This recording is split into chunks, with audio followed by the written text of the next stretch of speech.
Hey Kotaku, this is Steve, and we're taking a look at Recoil today. This is an early preview build, and I'm here with Jason, Bryce, and Evan. Evan, what's your last name? Eisenbeiss. We are here with Evan Eisenbeiss, and he's the producer from 505 Games, and Jason is the head of Plastic Piranha, who is the developer on this game. So this is, you might notice, this is a multiplayer shooter, and we are playing here with some devs and friends of the developers who have killed me a couple dozen times while we're setting this up. And you can see I have my gold M16, which is my favorite feature of the game so far. So Jason, thank you. So Jason, do you want to give me a little intro into this game? Sure.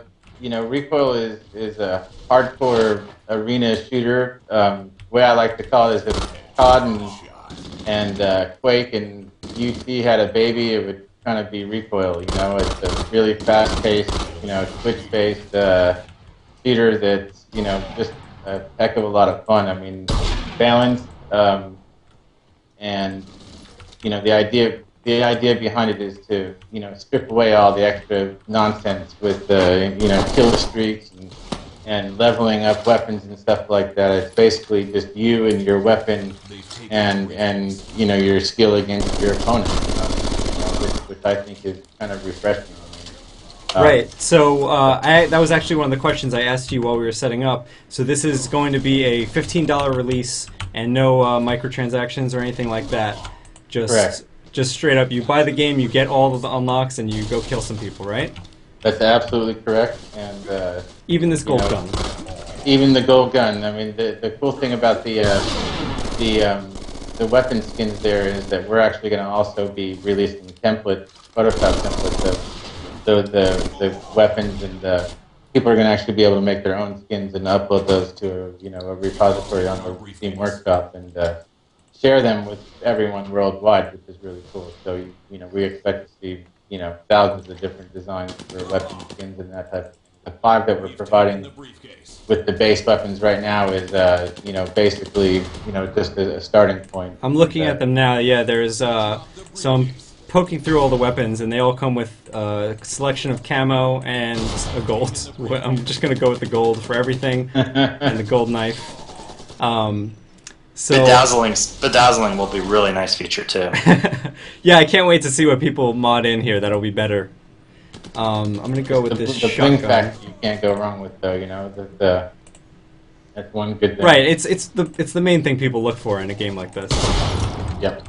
All right. So we're on the sawmill level here, and we're playing Capture the Briefcase. That's correct. And it looks like they got someone on their side right now camping out. Because we've got their briefcase and trying to play defensively here. So let's see. I go to player here, select sniper. I won't take the time to make it gold. So I was asking you about the story before. There's a sort of just a basic little story here. What team are we on? Right now we're on the Minutemen team, and the Minutemen team is basically a group of ragtag survivors after the world got devastated by a major virus. All the world's militaries and police forces kind of joined together to form this one Uber force called the Dark Water Force, and the team that we're on is the Minutemen, and basically we're trying to fight for our freedom and fight from the Dark Water guys taking over the world essentially. So. Right, as we tend to do in these situations. So we're playing Capture the Briefcase, but what other game modes are going to be in here? We're going to have deathmatch, team deathmatch, Capture the Briefcase, which we're playing now, Domination. We'll have Search and Destroy, or Cyberpunk, as we're calling it, and then we'll have. Wait, let's go back to the Cyberpunk thing. What's that about? Well, it's pretty standard fare. You have 2 different points on the map that you're going to try to infect the PC with a virus. Essentially, there's a couple different PCs in different places on the map, and the idea is to plant the virus on one of those places and infect the computer with the virus, and then it's the idea of the defending team to, go ahead and clear that virus. If they don't, they basically lose the round and everyone on their team dies. So Okay, so a little twist on plant the bomb. yeah, exactly. And so that one's probably my favorite. I'm still fleshing out some of the details on it. Then there's Hold the Briefcase, which is essentially a deathmatch style, where you're fighting just for yourself and only for yourself. But the idea is to, hold on to the briefcase for as long as you can, and you get your points based upon that. So basically, it's like deathmatch, but with some objectives involved, just to give it a little bit more flair of fun. And we also have that same mode in a team hold the briefcase mode. We're not completely certain that's going to be released at this point or not. If we do, it'll actually make it 8-game mode. And then the final and game mode that we're talking about is right now we're nicknaming it the Hidden. It's influenced from an old Half-Life mod that came out. Called the It's Hidden. basically, right? yeah, called the Hidden, and basically everybody, plays for themselves, but one guy is invisible, and all he carries when he's invisible is a knife and a couple of grenades. And if you run when you're in invisible mode, you basically shimmer like the Predator does, and if you stay completely still, you go invisible. So the idea is for the team, all the other guys around to try to track you down, and then whoever takes you out, they become the Hidden, and the cycle starts over again. So kind of a nice, refreshing look at some of these different game types. I find it really neat to play. It gives kind of a interesting twist on just a normal straight up shooter, Yeah. So as far as this game's god damn it. As far as the way this game plays, I'm pretty happily just letting you ramble on about it because it's helping me focus on the game to not have to think about what to say. So you can take that as a compliment.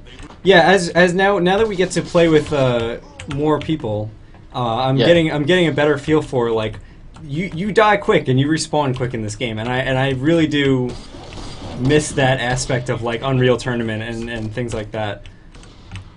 Yeah, it's the ultimate, in kill or be killed, revenge, take out the guy who just killed you kind of setup. I mean, if you want to go out and just literally find the guy who shot you before, you probably can track him down fairly quickly and get your grudges out that way pretty fast. But I like it too, and I miss it. The fact that there aren't too many games that are super fast and super twitchy. The Rise of the Triad just came out, and that's pretty close, but it more on the old school look and that type of thing. This has kind of got that old school sensibility with the the new school look. Yeah, and a little mix of old and new. Yeah, I mean, ideally we modeled this thing kind of after the COD 4 Pro mod. I mean, if we were going for a perfect scenario. Which mod was that? The Pro mod, because they had just stripped everything out and made everything so balanced and so playable that it just it to me was one of the perfect representations of how a game should play. And that was a modded community-made mod, which turned out to be the standard for all the people who were playing on the pro level and also for just fun. I'm doing pretty good in this game. I'm feeling all right about it. So I always make this disclaimer when I'm making these videos that we're doing a preview build. But now that I have a developer here to actually talk about it, how far along are we in the development of this game? This is going out to beta, right? Yeah, we're really close to being in beta. I'd say after PAX, we're probably going to be doing our first set of closed betas. We'll probably announce a pre-order of some sort that will get you access into the closed betas that we're going to be doing. And that'll closed and open betas will probably take up mostly the second week of September on through probably the first or second week of October, and then we'll hopefully be live somewhere between those following 2 weeks after the middle of October. The best case scenario would be middle of October, and worst case we're thinking right at the end of October. And this is going to be on Steam and Xbox, right? Yes, that's correct. So Jason, before we switch maps, I wanted to take a look at the avatars and things like that, and then also you wanted to tell me about mod support for this game. So what are you going to do with mod support?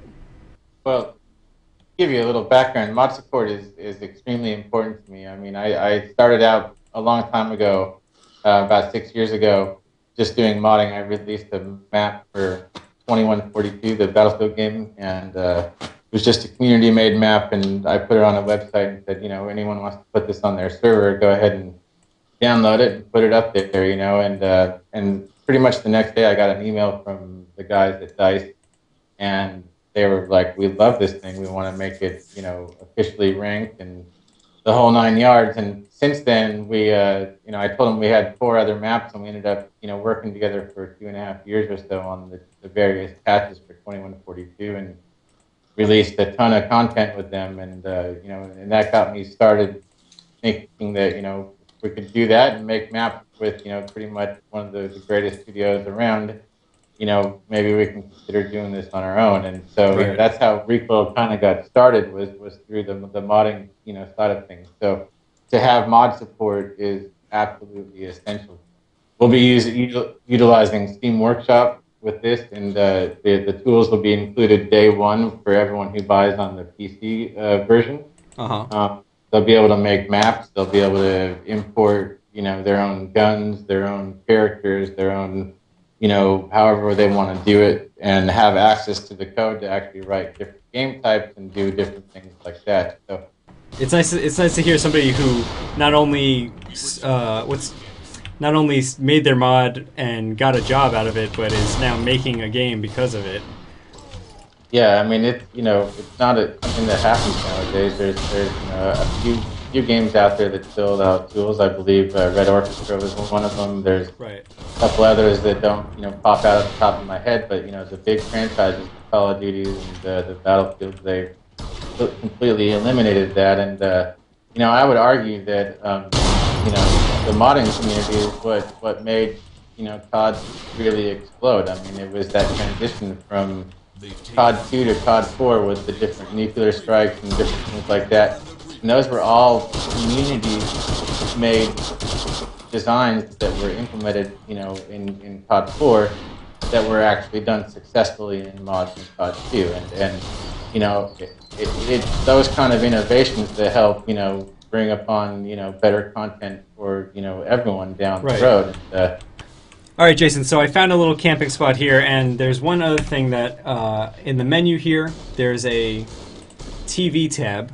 So you have Twitch integration, so you're going for kind of an esports thing? Yeah, I mean, you'll have direct Twitch integration right within the game. You just enter your username and password, and then all the other, options that you'd have for setting your quality settings and whatnot in Twitch are right there within the game. Yeah, that's just one feature that we're implementing in terms of trying to support the game for... Yeah, so people can spectate and commentate and things like that, right? That's correct. Right now, we've got a full-on working spectator mode with first-person and actual free-roam spectator, and we're just now here in the next couple of weeks finishing the integration of a shoutcaster menu that basically will allow people to shoutcast and jump, player to player and have an overview of the level and basically see where everybody's at. Oh, that's great. Yeah, I think it would be really cool. Because of going back to the balanced gameplay again, that's one of the reasons why we think that Recoil will do so well on the esports side of things. I mean, it's you probably won't have to have crazy rule sets where you're eliminating weapons and this and that because they're too overpowered. We're balanced like that from day one. So, we think it'll be pretty easy, straightforward setup for. And I imagine you're gonna support as you get it out to more people. You're gonna support the game with balance changes if need be. Of course, and that's listening to the community is key in that regard. And actually seeing things in action. If it appears that something's just going to be way too overpowered, then obviously we go in and tweak it on the next patch and make things work. The idea is to get it as close to being perfect as it can. I mean, that being said, for shooters, you're always going to have a weapon that's going to be some might feel is a little bit more dominant than the others. But it's never a perfect science balancing weapons. But the idea is to get a good community sense of balance and try to implement that as close as we can. So we feel we're pretty close right now. I think as we go along with the closed beta and into some of the other QA testing that we're doing, we'll even get it even further here. I mean, we've still got a couple of months to even dial what we've got in now.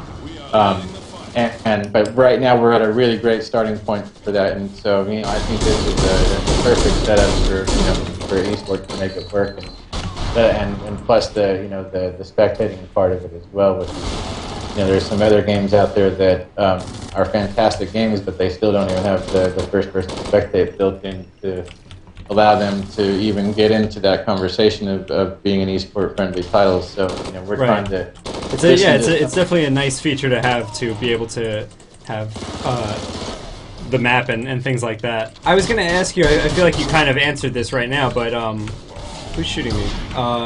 I feel like you kind of answered this with the mod support, but what's the big selling pitch for Recoil besides, Recoil over another multiplayer shooter like TF2 or Call of Duty?